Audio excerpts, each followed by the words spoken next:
प्रभु की स्तुति हो। आज सुबह मैं इस वीडियो के द्वारा आपसे बात करना, आपसे मिलना मुझे बहुत अच्छा लगता है। और God is a great God, is a wonderful God. हमारा परमेश्वर अद्भुत करने वाला प्रभु है, महान परमेश्वर है। सो कल हम लोगों ने देखने शुरू किया तो हम लोग कल से देखते आ रहे हैं कि सफल प्रार्थना का जीवन के बारे में हम देखते आ रहे हैं इसको। और कल के मनन के विषय में दो बातें मैंने बताया था कि पहली चीज तो अपने समय नियुक्त करने के लिए योजना बनाना है, अपने समय को नियुक्त करने के लिए योजना बनाना। फिर उसके बाद मैं दूसरी बातें बताता कि जितने आपको रुकावट को क्या करना कि हटाएं, जो भी बाधाएं आपको प्रार्थना के लिए होता है, प्रार्थना करने के लिए आप जब चाहते हैं उस समय बाधाएं आते हैं, रुकावटें आते हैं, उसको क्या करना, दूर करने के लिए आपको परमेश्वर की मदद से आपको तैयार होना जरूरी है और ये करना जरूरी है। ये समय और रुकावटें और ये चीज आपके हाथ में है। ओके, अब अभी दूसरी बातें, तीसरी बातें हम करेंगे, उसमें ये कि और तैयार होना है।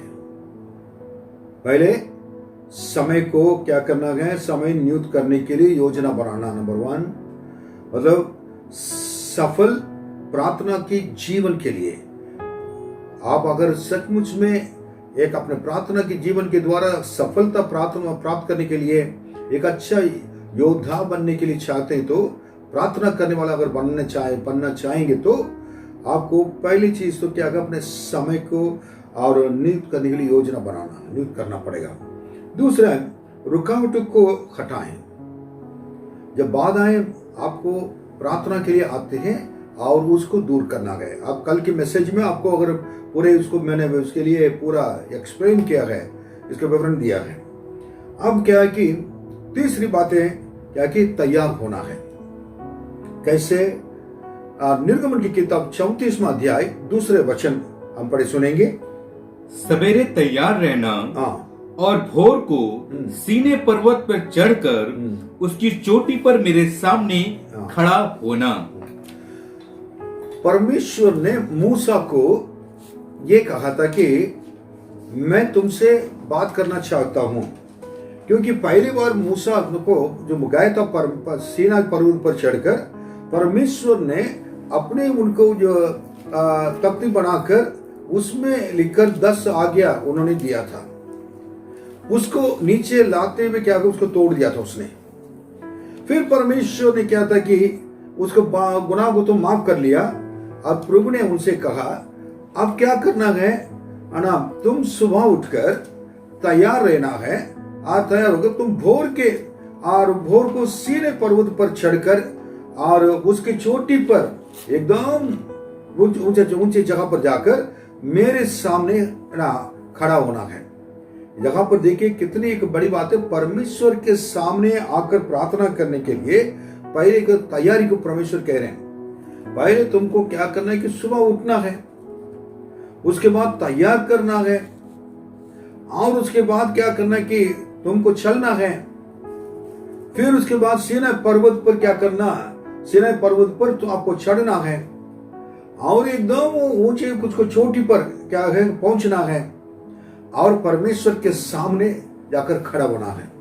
Hallelujah, hallelujah. इतनी बातें तैयारी में है। प्रभु से बातें करने के लिए प्रभु मूसा को ये सारी चीजें कष्ट नहीं दिखाई दिया, क्योंकि एक ही चीज उसके अंदर आ गया था कि मुझसे परमेश्वर क्या है बात करना चाहते हैं, परमेश्वर से मिलना है।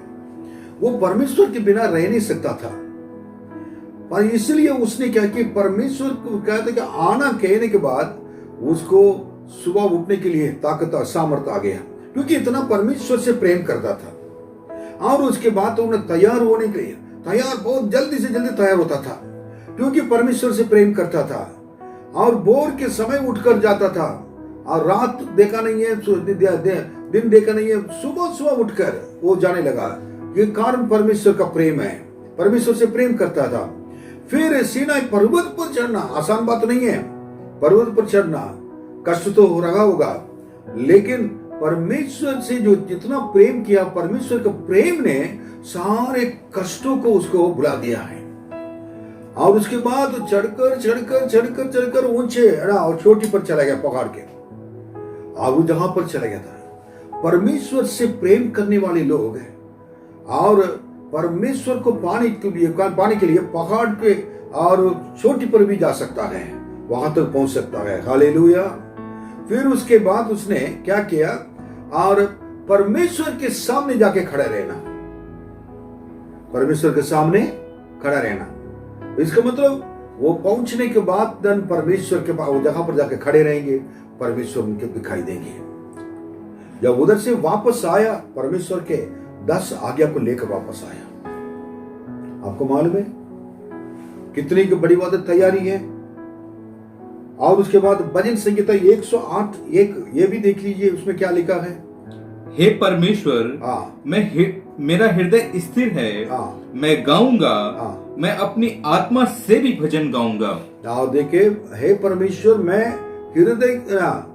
मेरा हृदय स्थिर है, मेरा हृदय स्थिर है, मैं गाऊंगा, मैं अपनी आत्मा से भी भजन गाऊंगा, मैं अपने आत्मा से भी क्या करूंगा, भजन गाऊंगा। उसके बाद दूसरा वचन, हे सारंगी और वीणा बजाओ, वीणा जागो, मैं आप पाँव फटते जाग उठूंगा। तैयारी देखिए, कह रहा है कि हृदय स्थिर है। परमेश्वर के लिए गाने के लिए क्या है कि हृदय का स्थिर होना चाहिए, हृदय को अच्छा रखना है।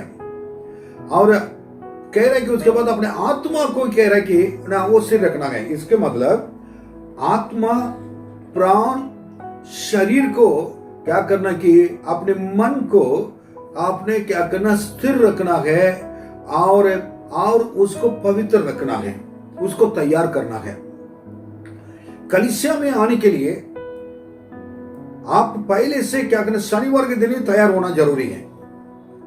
सुबह उठकर, संडे को उठकर क्या है ना, जो मिल गया तो ड्रेस करके उसके बाद क्या है कि आना, वो बड़ी वो चीज ठीक नहीं है। कलीसिया परमेश्वर के भवन में आने के लिए आपको तैयार होना है। आपका हृदय स्थिर होना चाहिए, इधर उधर ये नहीं होना चाहिए। हृदय क्या है कि ना दो मन नहीं होना चाहिए। और मैं परमेश्वर को हृदय से गाऊंगा। देखिए, अपने आत्मा से भी भजन गाऊंगा, आत्मा से भी गाएंगे। पहला वचन दोबारा पढ़िए। हे परमेश्वर, दूसरा वचन, हे सारंगी और वीणा, ये सारंगी और वीणा जागो, जागो, मैं आप पाँव फटते जाग उठूंगा, मैं आप पाँव फटते क्या होऊंगा, जाग उठूंगा। इसको सब तैयार, वीणा के कह रहे तुम तैयार जागो, तैयार हो जाना परमेश्वर की आराधना करने के लिए। पर प्रार्थना करने के लिए भी इसी प्रकार तैयारी बहुत जरूरी है। आपको जो अपने काम करना है, तुरंत क्या करना कि कुछ लोग कहते हैं कि नहाएंगे धोएंगे तब क्या करेंगे, बाइबल पढ़ेंगे। और पास क्यों सिस्टर ब्रदर, अपने अभी सुबह उठकर परमेश्वर प्रार्थना किया? नहीं, सुबह उठने के बाद नहाएंगे नहीं है, फ्रेश नहीं होंगे तो प्रार्थना करने के लिए प्रार्थना करना ठीक नहीं है।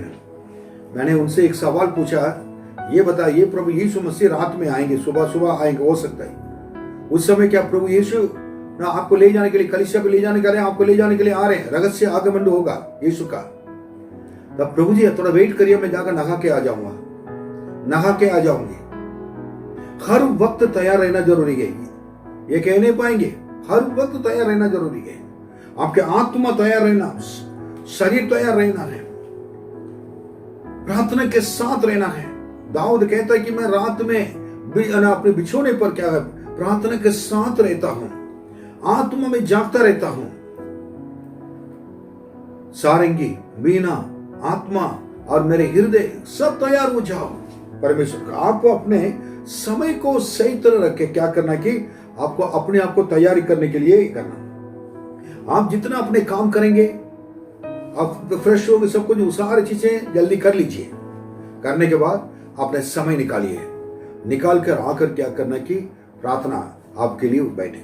जब आप जाकर के लिए प्रार्थना करेंगे, कोई बीच में नहीं आना चाहिए। मैं हमारे कलीसिया में कुछ लोगों को मैं जानता हूं, जब मैं जाता हूं उनके घर पे एक पर्टिकुलर समय पर जाता हूं, और वो जहां पर उन लोग मिलकर प्रार्थना करते हैं, घर पे अकेले भी अलग अलग से प्रार्थना करते हैं। उस घर पे मैं उसको देख कर मैं इतना खुश, मैं हमेशा मैं परमेश्वर से मैं कहता था, मैंने कहा था, प्रभु जी ये कितना एक सुंदर एक अनुभव है, एक समय नियुक्त करके रखना, तैयार होना है, जाकर के अपने सारे कामों को अलग अलग जगह पर रखकर जाकर प्रार्थना करना। तब क्या है कि प्रार्थना करने के लिए भी, कलीसिया में जाने के लिए भी, सब चीज के लिए अपने पहले से अपने कपड़ा तैयार रखना, बाइबल का तैयार रखना, नोटबुक का तैयार रखना, और सैंडल को, शू को, जूते को सब तैयार रखना है, और सब कुछ आपको क्या करना, हर चीज की तैयारी होती है। Hallelujah, hallelujah. ये बहुत जरूरी है, ये चीज को आपको याद रखना है। तैयारी के साथ आकर मैं आपके सामने बैठूंगा। भजन संगीता 63 में भी लिखा हुआ है, 63 में भी लिखा हुआ है, भजन संगीता 5 में भी लिखा हुआ है। भोर के समय आकर मैं तैयार होकर आपके सामने बात जाऊंगा, तेरी वाणी मुझे सुनाई देगी। हाँ, कितनी बात। अब जो तैयार होकर जाता है, परमेश्वर की वाणी शब्द सुनाई देगा। कितने लोग परमेश्वर के शब्द को देखना सुनना चाहते हैं, उनकी आवाज को कितने लोग सुनना चाहते हैं। परमेश्वर यीशु, प्रभु यीशु आज भी लोगों से बातें करते हैं, जो उनके पास आते हैं उनसे बातें करते हैं। यही यीशु मुझे कई साल के पहले सेवा के लिए लखनऊ आने के लिए कहा, आपको भी परमेश्वर आपसे बातें करेंगे। चार्ल्स का परमेश्वर आपका परमेश्वर, आपका परमेश्वर चार्ल्स का परमेश्वर, हम सबका परमेश्वर है। चार्ल्स एक विशेष व्यक्ति नहीं है, केवल एक ही है, परमेश्वर से बातें करने के लिए सीखा। That is the thing. मैंने जैसा कहा था, प्रभु मेरे बिना रह नहीं पाएंगे, मैं प्रभु के बिना रह नहीं पाऊंगा। ये अनुभव सबके अंदर होना चाहिए, केवल मेरे अंदर नहीं, सबके अंदर होना चाहिए। मैं इतना लायक नहीं, लेकिन प्रभु मेरे ऊपर अनुग्रह किया है। क्योंकि अब चौथी बातें पढ़ेंगे। और हमने ये क्या क्या देख लिया, पहले देखा हमने समय को देखा, और रुकावटों को दूर करने के लिए देखा, और प्रार्थना और क्या करना, तैयारी करना। अब घुटने पर रहकर प्रार्थना करना। चौथी बात है क्या है, घुटने पर, kneeling down and pray. Your prayer should be on your knee. Okay, लूका 22:41 पढ़िए। और वह आप उनसे अलग एक ढेला फेंकने की दूरी भर गया और घुटने टेक कर प्रार्थना करने लगा। अब देखिए, घुटने पे प्रार्थना है, चौथी बात है। और यीशु आप उनसे अलग एक ढेला फेंकने की दूरी भर गया। ये गत्सेमने बाग में ये हुआ था। एक पत्थर फेंकने का जो है एक डिस्टेंस है, वो जगह पर जाकर जगह पर उसके बाद और घुटने टेक कर प्रार्थना करने लगा। तो मैं बताना चाहूंगा, यीशु के प्रार्थना महान परमेश्वर हो, सब कुछ उन्हीं क्या है। उनको घुटने टेकने की क्या जरूरत है, घुटने टेकने की प्रार्थना के लिए क्या जरूरत है? वो इसलिए आपको हमको सिखाने के लिए उन्होंने इस पृथ्वी पर और प्रैक्टिकली उन्होंने दिखाया प्रार्थना का अर्थ क्या है, प्रार्थना कैसे किया जाए। कितने लोग ने, परमेश्वर के लोग ने घुटने पर रहकर प्रार्थना किए हुए लोग हैं, उनकी प्रार्थना से शैतान कांपता है। कई लोग खुद घुटना ठीक नहीं है। अगर कोई बुजुर्ग लोग हैं और ले गए और घुटने लेकर प्रार्थना नहीं कर पाते तो कोई बात नहीं है, उनके लिए तो प्रभु जानता है। लेकिन जवान लोग भी बैठकर प्रार्थना करने वाले, कभी घुटने पर प्रार्थना करने की आदत नहीं है। बिस्तर से उठकर नीचे आकर घुटने पर रहना चाहिए। मिट्टी लग जाए कोई बात नहीं, बाद में कपड़ा धो लीजिए, लेकिन घुटने पर आना है। चटाई तो होगा, कंबल तो होंगे, वो चादर तो होंगे, प्रार्थना करें। ये जवान भाई लोग, बहन लोग, घुटने से प्रार्थना करने के लिए, घुटने पे प्रार्थना करने के लिए सीखना जरूरी है। यीशु घुटने टेक कर प्रार्थना करते थे। यीशु सीधा घुटने पर भी प्रार्थना किया। बाइबल में यीशु के बारे में देखेंगे तो मुंह बल गिरकर प्रार्थना किया, घुटने पर प्रार्थना किया, खड़े होकर प्रार्थना किया, और यीशु ना प्रार्थना, यीशु के प्रार्थना में कई चीजें हैं। There are many varieties of prayer. अगर इसको अगर प्रैक्टिस में लेकर आएंगे, कुछ समय घुटने पर प्रार्थना करने के लिए, घुटने पर प्रार्थना करने के लिए कोशिश कीजिए। एक दो कुछ समय तक क्या है, और आपको प्रार्थना वो थोड़ा दर्द होगा, फिर ऑटोमेटिकली फिर दर्द बंद हो जाएगा। आप जितनी देर तक घुटने पर रहेंगे कुछ भी आपको पता नहीं चलेगा। वॉचमैन नी, जडसन, स्पर्जन, डीएल मूडी, और उसके बाद और कई परमेश्वर का, चार्ल्स फिन्नी, अंकल दिनकरन, और परमेश्वर के लोग हैं, ब्रदर मोहन सिंह लासरुस, और कई पवित्र लोग हैं जिनका नाम लेते जाएंगे तो बहुत लोग हैं। आज परमेश्वर ने इस महान सेवक लोग को क्यों इतना इस्तेमाल करते हैं? उसका रहस्य है क्या कि परमेश्वर के सामने घुटने टेककर वो प्रार्थना करते रहते हैं। वो मोहन सिंह लासरुस को मैंने देखा, उन्होंने हमेशा प्रार्थना में बैठे रहेंगे परमेश्वर के सामने। अंकल दिनकरन, उनके वही प्रार्थना के जीवन जिसके अंदर है, परमेश्वर उनसे डायरेक्ट बातें करता है, परमेश्वर बताते रहते हैं। इस हमसे पहले जितने लोग हैं प्रार्थना करते थे घुटने पर, वो सब जीते हुए लोग हैं। बड़े बड़े देश को हिला दिया है। आज अगर हमारे देश को हिलाना हो, अगर हमारे देश में, अगर ये देश में रहने वाली सारी बीमारियां और कष्ट और जितनी परेशानियां हैं अगर दूर होना हो, और सरकार के द्वारा नहीं हो सकता है, एक विश्वासी, एक भाई बहन मसीह में है जो घुटने टेककर प्रार्थना करने अगर शुरू करेगा, और उनकी प्रार्थना के द्वारा बहुत कुछ हो सकता है। इसलिए बाइबल में लिखा है, धर्मी जन की प्रार्थना के प्रभाव से बहुत कुछ हो सकता है। Hallelujah, hallelujah. आप हम बड़े कार्य कर सकते हैं। देश को बदलना, इस कोरोना बीमारी को भगाना किसके बात नहीं है। लॉकडाउन के ऊपर लॉकडाउन, अभी दोबारा क्या करेंगे, आगे बढ़ाने के लिए कोशिश करते हैं लॉकडाउन को। किसी के हाथ में भी नहीं है, बट एक परमेश्वर के हाथ में है। वो कैसे हो सकता? आपके हाथ में है। अगर आप घुटने टेक कर प्रार्थना करने, घुटने पर प्रार्थना करना शुरू करेंगे, सारे बीमारियां भागना ही है। सारे देश से सारे कोरोना बीमारी भागना है। इसलिए आप देखिएगा कई जगहों पर हम लोग रात दिन घुटने पर प्रार्थना करते आ रहे हैं, कर रहे हैं। आपकी प्रार्थना कैसे है? 10 से 11 बजे तक प्रार्थना करने के लिए मैंने कहा, वो एक टाइम निकल कर रखा है।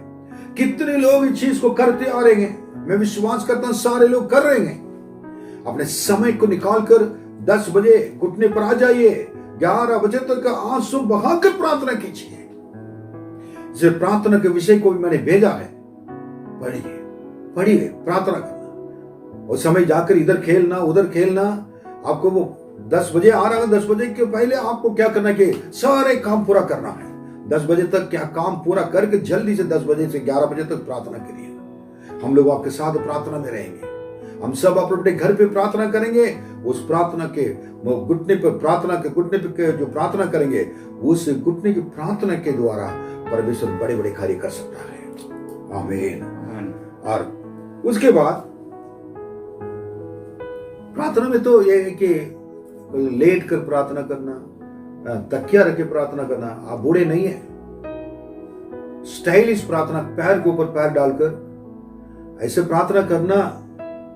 अब बूढ़े होंगे तो कोई बात नहीं है, उम्रदार होंगे तो, अगर प्रभु ने अच्छे हेल्थ दिया, अगर घुटने पर प्रार्थना करने में क्या प्रॉब्लम है? और यीशु आपके लिए, हमें बचाने के लिए घुटने पर जाकर आंसू के साथ प्रार्थना की।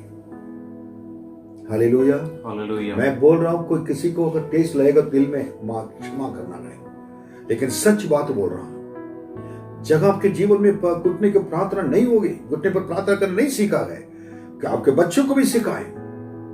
बैठकर प्रार्थना करने के लिए कभी नहीं सिखाना।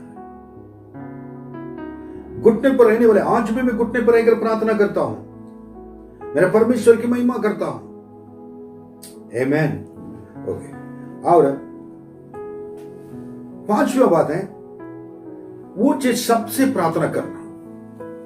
आप कई लोग क्या करते हैं, प्रार्थना, आप पढ़िए और इब्रानी की किताब 5वां अध्याय 7वां वचन पढ़िए।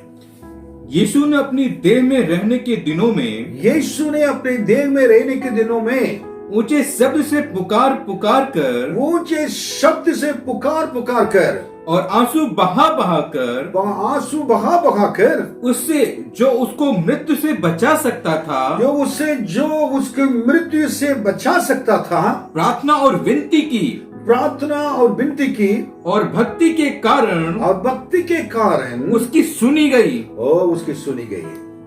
सीरियस प्रार्थना जगह पर यीशु अपने देह में जब रहते थे, ऊंचे सबसे पुकार पुकार कर प्रार्थना किया। आज लोग ना प्रार्थना में आवाज निकलता नहीं है। कई लोग देखता हूं चर्च में, कई चर्चेस में वो आप मुंह खोलकर आराधना करोगे, मुंह खोलेंगे नहीं, आवाज उठाएंगे, गीत गाना आवाज उठाएंगे, हम साज बजाएंगे, यीशु भगवान अपना। ये क्या गीत है? मरे हुए लाश भी वो हमसे अच्छा गा सकता है। आपके अंदर ऊंचे शब्द से स्तुति करना, ऊंचे शब्द से क्या परमेश्वर की आराधना करना, ऊंचे शब्द से पुकार पुकार कर प्रार्थना करना है। मुंह खोलकर प्रभु को धन्यवाद करके सीखे। स्वर्ग राज्य में जाएंगे तो स्वर्ग राज्य में जितने लोग जाएंगे, प्रवेश करेंगे, उनके लिए एक ही काम होगा, मुंह खोलकर उनको 24 घंटे सेनाओं की यहोवा परमेश्वर धन्य है और उनके नाम को पवित्र हो, हालेलुया हालेलुया हालेलुया, परमेश्वर को तारीफ करना जरूरी है। उस समय मुंह कैसे खोलेंगे?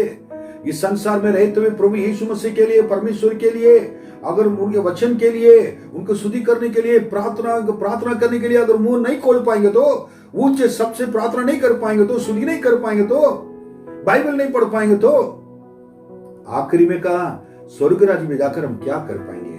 मेरे प्रिय बताइए, कुछ नहीं कर पाएंगे हम लोग। यीशु के प्रार्थना है, अकेले बैठकर कितना प्रार्थना, लोग मिलकर हो, प्रभु जी हमारी प्रार्थना सुनिए, इस कोरोना वायरस को प्रभु जी दूर कीजिए यीशु के नाम में। ओ हम मांगते हैं राजा, ये हमारे देश से ये बीमारी निकल जाए, अमेरिका देश से बीमारी निकल जाए, सारे संसार में दूर हो जाए, और इस संसार में हमारे देश में भले चंगे, हमारे प्रभु भला चंगाई को भेजिए और भले चंगे के रहने के लिए मदद कीजिए, दया कीजिए, कहना चाहिए। हम ऐसे चिल्लाएंगे मतलब मैं यह नहीं कहा ऐसे ही चिल्लाइए जरा पड़ोसी अपसेट होकर क्या आपके दरवाजा खटखटाए, वो नहीं है। आप जितने कर सकते हैं उतना, अकेला भी ऐसे यीशु मसीह अकेले प्रार्थना कर दे ऊंचे शब्द से और आंसू बहा बहा कर, ऊंचे शब्द से पुकार पुकार कर, आंसू बहा बहा कर। कितनी बड़ी बात है। आंसू के साथ कभी प्रार्थना किया? एक बूंद आंसू, कोई बात अगर हो गया घर पे, किसी को बीमार पड़ गया, मम्मी मम्मी आंसू आएगा अपने आप, पापा आंसू आएगा, भाई बहन आंसू आएगा। लेकिन यीशु के सामने जिस परमेश्वर ने आपको इस संसार में रखा है, उनके सामने कभी आंसू बहा बहा कर लोगों के लिए लोगों के देश को छुटकारा के लिए और इस संसार में छुटकारा के लिए कभी आपने प्रार्थना किया है? अब देखिए कितने लोग हैं इस बीमारी की वजह से मर गए, उनके परिवार अनाथ हो गए, कितने डॉक्टर्स मर गए, कितने नर्स मर गए, कितने हमारे पुलिस डिपार्टमेंट के लोग हैं अपने जान को गिरवी रखकर और नुकसान में डालकर रात दिन रास्ता पे खड़े होकर लोगों को रोकते हैं। उनके देखकर तरस नहीं आता है। हमारे देश का हालत देखकर कितने किसान लोग क्या आत्महत्या कर रहे हैं, खाना नहीं मिल रहा है, कितने बच्चे भूखे मर रहे हैं। जब हमारे लिए खाना मिल रहा है, कपड़ा मिल रहा है, सब कुछ है, लॉकडाउन हमारे लिए कोई फर्क नहीं पड़ता है, लेकिन हमारी प्रार्थना कहाँ है? उन लोग के लिए कैसे कर रहे हैं? मेरे प्रियो, आंसू बहाइए, घुटने टेक कर प्रार्थना करिए, ऊंचे सबसे पुकार कर। अगर आपको भूख लगेगा तो कितना चिल्लाएंगे, माँ बाप के मुताबिक घर पे कितने चिल्लाएंगे, खाना दे दो खाना दे दो। लेकिन उन बच्चे भूखे मर रहे रास्ता पर, उन्होंने उतना चिल्ला रहे, उनकी आवाज कौन सुनता है? उनके लिए प्रार्थना करिए, आंसू बहाइए, यीशु ऐसे प्रार्थना करने के वजह से उनकी प्रार्थना सुनी गई। मैं आज कहना चाहता हूं, आपकी प्रार्थना सुनी जाएगी, आपके प्रार्थना में सामर्थ्य है। इसी प्रकार प्रार्थना करें। प्रार्थना के आज अगर कुछ भी अपने गलत किया करके आए हो, प्रार्थना करने का तरीका नहीं मालूम तो चेंज कर दीजिए। प्रभु से कहेंगे, प्रभु जी ऐसे जीवन मुझे नहीं चाहिए, अब नया जीवन मेरे लिए प्रार्थना का जीवन, एक निर्णय लेकर चलिए। Hallelujah, hallelujah. अब देखिए ये चीज बहुत जरूरी है। यीशु के प्रार्थना मैं सुनकर कभी कभी हमें ऐसे मकान परमेश्वर के सामने जाके कैसे ऐसे प्रार्थना हमें करना है। और कितने लोग नरक में जा रहे हैं, कितने लोग मरे यीशु को नहीं जानते हुए, लेकिन हमारे कोई फर्क नहीं पड़ता है। हमें प्रभु ने बचा लिया, हम सही सलामत हैं। आपके आंसू कहां, आपके दिल टूटा हुआ दिल है, दिल में कुछ है, परमेश्वर से कह सकते हैं मुझे दिल को आत्मा की बोझ से भर दीजिए। ऊंचे से ऊंचे सबसे पुकार प्रार्थना करने के लिए, प्रभु जी आंसू बहा कर प्रार्थना करने के लिए, घुटने पर रहकर प्रार्थना करने के लिए मुझे प्रभु जी मदद कीजिए। Hallelujah, hallelujah, hallelujah, hallelujah. प्रभु आपको आशीष दे। फिर उसके बाद हम बाकी इसको खत्म करेंगे और नेक्स्ट कल देखेंगे हम लोग। मैं इसको इसलिए सीरीज वाइज मैं आपको लेकर आ रहा हूं। प्रभु आपको मदद करे, आप प्रभु आपके संग रहे और प्रभु आपको कभी नहीं छोड़े। आप एक ही बार प्रार्थना करने के लिए सीखे और यीशु के प्रार्थना ऊंचे स्वर से प्रार्थना करें। छठा पांचवा बात, अब मैं थोड़ा सा इस बताने से पहले दोबारा मैं कहना चाहता हूं कि पहले तो मैं क्या हमने देखा था, अपने समय को क्या करना कि नियुक्त करने के लिए योजना बनाना। दूसरी बात है, आपके प्रार्थना के जो जितने रुकावट हैं वो रुकावटों को आप क्या हटाएं, ताकि आपको प्रार्थना में प्रार्थना आराम से आप प्रार्थना कर सके, प्रार्थना करने में कोई बाधा नहीं पड़े। फिर उसके बाद आप तैयार कर होना है, तो अपने आप को तैयार कर परमेश्वर के सामने आके अपने आत्मा शरीर हर चीज को परमेश्वर के सामने, बाकी सारे काम कब करना है करके प्रभु के समय को क्या करने के लिए तैयार हो जाना। फिर उसके बाद मैंने चौथी बात बताया, और घुटने पर प्रार्थना करना, यीशु ने इसे प्रार्थना किया। और पांचवा बात मैं कह रहा कि आप ऊंचे सबसे पुकार कर आंसू बहा कर प्रार्थना करें। प्रभु यीशु आपको मदद करेंगे। आइए हम प्रार्थना करें। महान परमेश्वर, आपके बच्चों को सौंपते हैं, इस वचन को कोई भी सुन रहे तो उनके जीवन में एक प्रार्थना करने की इच्छा प्रभु जी पैदा कीजिए, डाल दीजिए राजा। कितने लोग हमारे देश में मर रहे, कितने लोग प्रभु जी संसार में, उनके बारे में सुनने के बाद हमारे दिल टूट जाना चाहिए था। हम घर पे कैसे खुशियों से रह पाएंगे? यही समय विलाप कर दुखित होकर आंसू बहा कर ऊंचे सबसे पुकार कर प्रभु जी हमारे देश के बचाव के लिए, प्रभु जी लोगों के लिए प्रभु जी प्रार्थना करना है। अगर ये कोरोना बीमारी की वजह से, इस वायरस की वजह से और भी लॉकडाउन अगर चलता जाएगा, प्रभु जी वो तो देश कहते हैं, देश वाले कहते हैं वो लॉकडाउन एक्सटेंड करने से बढ़ाने से अच्छा ही रहेगा, लेकिन आर्थिक स्थिति खराब हो जाएगी। कई लोग भूखे मरेंगे, कई लोग कष्ट उठाएंगे, कई लोग को प्रभु जी लाशों को सड़क में देखना पड़ेगा। राजा हम प्रार्थना करते हैं, अनुग्रह कर हमारे बच्चों को, हमारे लोगों को प्रभु जी प्रार्थना करने के लिए सिखाइए। कलीसिया के अंदर जागृति डाल दीजिए। लोग प्रभु जी आंसू बगा कर प्रभु जी अब ऊंचे सबसे पुकार कर आपके सामने गिर पड़कर घुटने तोड़कर घुटने पे प्रार्थना कर सके। प्रभु जी आपको, प्रभु जी आपसे आंसू बगाकर प्रार्थना करके आपके सामने प्रभु जी जितने लोग हैं प्रभु जी आजकल की परेशानियों में हैं, जितने हमारे पुलिस डिपार्टमेंट के लोग हैं और कई लोग हैं प्रभु जी जो सेवा कर रहे हैं, अस्पताल में नर्स लोग हैं, डॉक्टर लोग हैं, और भी जितने सहकर्मी लोग हैं, प्रभु जी अपनी जान को प्रभु जी नुकसान में डाल के, खतरे में डालकर प्रभु जी सेवा कर रहे हैं, वो उसमें भी, उनमें भी कई लोग प्रभु जी जान गवा दिया है। प्रभु उनके परिवार के लिए प्रार्थना करते हैं, उनको छू ले, आशीष दे, हमारे देश के ऊपर रहम कीजिए राजा। प्रभु जी सारे संसार के विश्व के ऊपर रहम कीजिए राजा यीशु। हम चिल्ला कर प्रभु जी हम ऊंचे सबसे प्रार्थना करते हैं। प्रभु जी हमारे लोग को प्रभु जी प्रार्थना की कमी की वजह से देश में जागृति नहीं है। प्रभु जी अब आपने हमारे विश्वासियों के बीच में प्रभु जी एक जागृति डाल रही है, धन्यवाद लेके आ रहे, धन्यवाद करते हैं। सबके ऊपर प्रभु जी अनुग्रह कीजिए, तब सबके प्रभु जी घुटने प्रभु जी ठीक जाए, परमेश्वर के सामने प्रभु जी आंसू बगा बगा कर प्रार्थना कर सके, और सबके ऊपर अनुग्रह करिए, और ऊंचे प्रभु जी शब्द से पुकार पुकार कर परमेश्वर के सामने कह सके, हमारे देश को बचाइए, हमारे देश को बचाइए कह सके। धन्यवाद हमारे प्रार्थना सुनने के लिए। हमारे देश में प्रभु जी एक अच्छे समय है हमारे विश्वासियों के लिए, लोगों के लिए, घर पे रहकर सीखने के लिए, और प्रभु जी हर एक व्यक्ति के प्रार्थना के योद्धा बनने के लिए, और प्रभु जी आप तैयार करेंगे, आप मदद करेंगे। धन्यवाद, आदर, महिमा सब कुछ आपको देते हैं। हमारी प्रार्थना सुनने के लिए धन्यवाद, यीशु मसीह के नाम में मांगते हैं, आमीन आमीन। प्रियो प्रभु आपके साथ रहे, आशीष दे।